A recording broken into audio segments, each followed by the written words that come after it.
자, 오늘은 목돈 굴리기에 대해서 하겠습니다.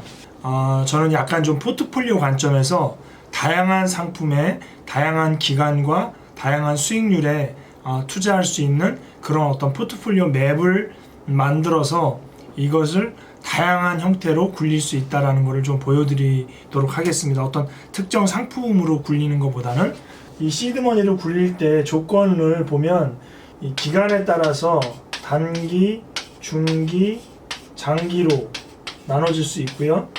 이 좀 위험이 좀 저위험인 상품에 굴릴 수도 있고, 약간 위험하지만 수익을 좀 더 많이 얻을 수 있는 것도 있고, 매우 위험하지만 고위험, 수익률을 많이 얻을 수 있는 상품으로 굴릴까? 여기에 따라 사람마다 달라지죠. 그리고 은행 상품에 굴릴 수도 있고, 또 증권에서 발행하는 상품에 굴릴 수도 있고, 또 보험회사에서 발행하는 금융상품으로 굴릴 수도 있죠.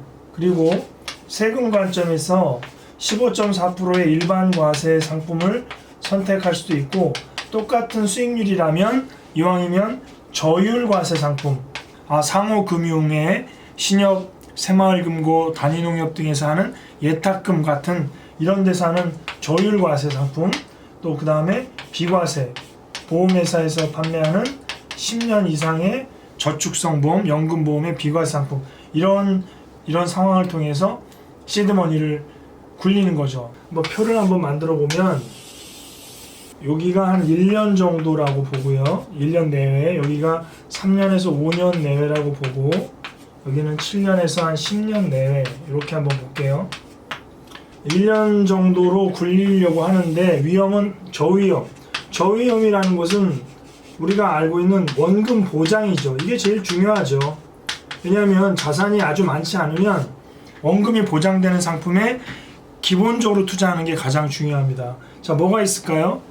1년 내외에 원금 보장이 되는 저위험의 상품, 비상예비자금 목적으로 우리가 CMA나 MMF, MMDA 같은 상품을 가입을 하고요. 가장 많이 하는 게 아무래도 이제 정기예금이겠죠. 정기예금을 하되 은행권에 하느냐, 제2금융권에 하느냐, 온라인으로 하느냐, 오프라인으로 하느냐, 한 군데 하느냐, 10군데, 20군데로 4,500만 원씩 나눠서 하느냐, 뭐 이런 차이가 또 있겠죠. 그리고 발행모음이라고 증권사에서 자본이 4조 원 이상 되는 메모드 초대형 투자은행에서 발행하는데, 이 발행모음 같은 경우는 거의 5%의 특판 상품도 나온다고 그랬죠. 그리고 이제 제2금융권에서 하는 예탁금, 그리고 출자금, 이런 게 있는데, 이게 중요한 것은 저율과세 상품이라는 거죠. 1.5% 농특세만 낸다는 거죠. 15.4%가 아니라.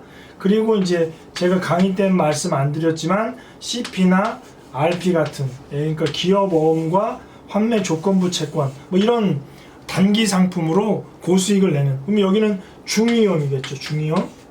중위험이면 보통 한 3에서 한 5% 정도 예상을 하고요. 그 다음에 이제 고위험이겠죠. 고위험이면 5에서 6%, 7%, 8%, 10% 넘어갈 수 있는 거고, 그 위에는 초고위험, 아주 매우 위험한 거고, 원금에 손실이 있을 수 있는, 예를 들어 요번에 DLS, DLF 사태와 같은 게 있는 거죠. 그리고 나서 1년에서 3년 또는 5년 내외에 은행에서는 뭐 ELD라는 상품이 있고요. 그 다음에 국공채, 국가에서 이제 발행하는 국공채가 있을 수 있고, 약간 좀 중위험으로 올라간다고 하면은 회사채, 은행에서 자기 자본 비율을 올리기 위해서 발행하는 후순위 채권이 있죠. 아시겠지만 후순위 채권은 일반 채권보다 어떻게 해요? 후순위이기 때문에 수익률은 좀 더 이자는 많다, 뭐 이렇게 되는 거고, 그 다음에 우리가 많이 알고 있는 ELS로 굴릴 수도 있고, ELF, ELS를 펀드로 굴리는 거죠. 여러 가지 형태를 펀드로 돌리는 거고, 또 제가 소개는 안 했지만 ELB, 채권으로 운영하는 지수연동 상품이 있고요. 그 다음에 이제 고위험으로 들어가면 우리 대표적인 뭐 주식이 있고요. 그 다음에 거치식 펀드, 사실은 칸이 좁아서 그런데 거치식 펀드보다는 주식이 훨씬 더 위험하죠. 근데 일단 같이 쓰고, 거시적 펀드도 뭐 국내 펀드, 해외 주식형 펀드, 국내 배당주 펀드, 해외 배당주 펀드, 뭐 금펀드 다양하게 있지만 이렇게 하고 그 다음에 고위험에 속하는데 일단 칸이 없으니까 DLS나 DLF도 약간 고위험에 속하죠. 그리고 나서 가장 초고위험에 속하는 게 이제 선물 가장 위험하죠. 그 다음에 옵션, 그 다음에 이제 환 거래라고 하는 foreign exchange, FX 마진 거래라는 외환 거래가 있어요. 그래서 이런 상품은 매우 위험하기 때문에 일반인들이 하기는 어렵다. 하지만 나름대로 이런 포트폴리오 안에 있다라는 거를 기억을 하시고, 그 다음에 5년이 넘어가면은 보통 이제 보험사에 있는 변액연금 뭐 이런 걸로 운용을 하죠. 일반 연금도 있고 변액연금도 있고요. 그 다음에 변액 유니버셜 저축 보험, 이렇게 해서 보험사에서는 주로 VUL 뭐 이런 얘기를 많이 합니다. 위험에 따라서 수익률을 보면 이 저위험은 원금 보장이 되는 1, 2%, 여기는 3, 4%, 여기는 5에서 6% 이상 이렇게 되죠. 비중은 어떻게 되느냐? 이 저위험에다가는 나이만큼 하시고 나머지는 100에서 나이를 뺀 만큼 하자. 30살에 사회초년생 직장인이 만약에 포트폴리오를 짠다면 목돈을 1,000만 원을 모은 거예요. 그러면 이 1,000만 원을 가지고 나이만큼 얼마요? 30%, 그러니까 300만 원은 여기에 있는 상품으로 운용을 해라 이 뜻이죠. 그리고 700만 원은 여기에 있는 상품으로 운용을 해도 되는데, 내가 만약에 1년 있다 돈을 쓸 것 같으면 여기 있는 상품으로 하시고, 3년에서 5년 있다 돈을 쓸 것 같으면 여기 있는 상품으로 하시고, 7년에서 10년까지 갈 거면 이 상품으로도 할 수 있다, 이런 얘기죠. 여기에 이제 금융 자산이기 때문에 부동산까지 만약에 들어간다고 하면 예를 들어서 청약 통장이 있을 수 있겠고요. 그 다음에 부동산 펀드나 리츠가 여기에 들어갈 수가 있겠고요. 재개발이나 재건축, 그 다음에 경매, 공매 등은 보통 7에서 10년 정도 또는 3에서 5년 정도의 시간을 두고 하는 부동산 투자이기 때문에 좀 단기일 때는 금융, 중장기일 때는 부동산으로 목돈을 굴리는 게 맞다. 금융으로 일단 목돈을 좀 더 키우고 좀 더 키워진 목돈을 부동산으로 더 크게 만드는 게 순서가 될 것 같습니다. 여기서 추가적으로 좀 오늘 말씀드리고 싶은 건 바로 ELD라는 상품이에요. 저는 개인적으로 이 ELD라는 상품을 좋아하는데, ELD라는 상품을 왜 좋아하냐면 투자가 잘 되면 연 8에서 10%의 고 수익을 얻을 수 있는데요. 아무리 안 돼도 원금이 보장된다는 거예요.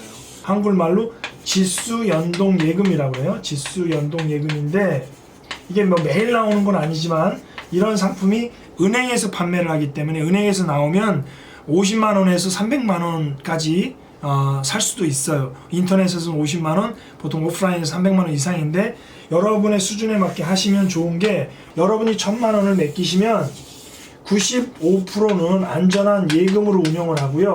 5%는 매우 위험한 선물 옵션에 투자한단 말이에요. 그래서 1년이 지나고 2년이 지나 만기가 되면 원금 95%는 예금에 맡겼기 때문에 원금 95%에 5%의 이자가 기본적으로 붙겠죠. 그럼 뭐가 돼요? 원금이 되죠. 그래서 원금 보장이 일단 되는 거야. 그리고 나서 요 5%는 매우 위험한 데 투자했잖아요. 그래서 이 투자가 잘 되면 8% 주는 거고 안 되면 그냥 원금 주는 거예요. 그렇기 때문에 이 ELD라는 상품 구조가 만들어지는 겁니다. 중요한 거는 원금이 보장된다는 말과 보존된다는 말을 구분하셔야 돼요. 보존은 보장이 아니에요. 중요한 건 뭐예요? 보장이란 말, 개런티 한다는 거. 보장만 믿으시기 바랍니다. 그래서 정리하면 제일 먼저 목돈을 굴리기 전에 어떻게 해요? 목돈을 만들어서 그 다음에 목돈을 이렇게 굴린 다음에 마지막 단계는 결국 목돈 인출하기 단계예요. 이렇게 해서 만들어진 돈을 이게 어떻게 인출하느냐, 이게 또 중요한 이슈가 됩니다. 그게 보통 뭐 연금도 되고 이렇게 여러 가지 형태로 모은 돈을 이제 어떻게 매월 달달이 빼서 안전하게 쓰느냐, 이게 이제 고민이 됩니다. 이렇게 모았다가 다시 굴렸다가 다시 인출한다는 모은 만큼 또 다시 돌려받는 그런 재미있는 건데, 지금 현재 재테크를 한다는 거는 욕망을 줄이고 저축을 하는 거죠. 그 저축은 미래의 소비이기 때문에 이 목돈 굴리기는 이 목돈 만들기와 목돈 인출하기를 연결하는 브릿지 역할을 하는 아주 중요한 내용이고요. 여러분의 돈을 소중히 지키면서 증가시키는 게 필요할 것 같습니다. 오늘은 여기까지 할게요.